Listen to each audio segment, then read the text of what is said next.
I think that today's games sometimes are overthought. Looking at even Lost Vikings here, it's simple. You get in, you have fun, you get out. I like those kind of games. Those are the kind of games that I've always played. Those are the kinds of games that I've always done. One of the things that I like about Diggy is it's a 5-minute game. You go in, you do your things, you're out of energy. Okay, you're done. Come back in 2 hours.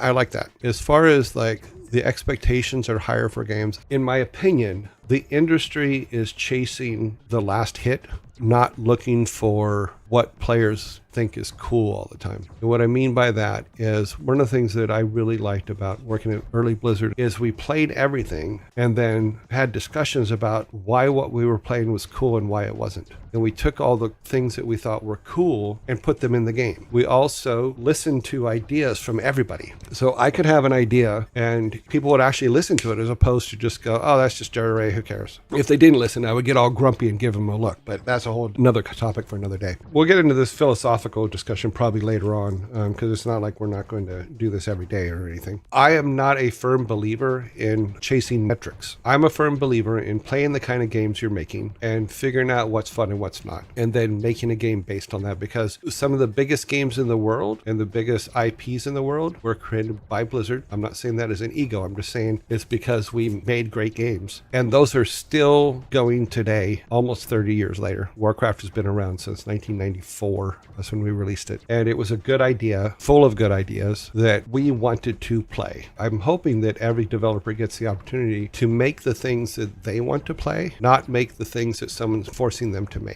I think that's the simplicity of it. If it's fun, make it. If it's not, don't. If you're half-assing it just to get it out the door, your players are going to know it. It's like I was talking about artwork and the visceral feel of artwork. Players feel whether a game was rushed or not. They get frustrated with it. I mean, I think that there's some pretty stark representations of that out there in the world. It's sad because if you would have taken the time, say you add 6 more months to development, yes, that's expensive. But if for that 6 more months of development, you get 10 times the profit, was it worth it? You want people to open your game and go, oh my God, I love this game. This game was crafted right. This game was crafted by people who want to play great games and want to make great games. Someone had asked if there was any game that I was anticipating. No. And the reason I'm not anticipating any games because they're coming out on a treadmill at this point, and none of them stand out to me as something that I want to spend money or spend time on. And that's sad. So yes, I go back to the littler games because some of the littler games, they took the time on them. That's where the gold's going to be found,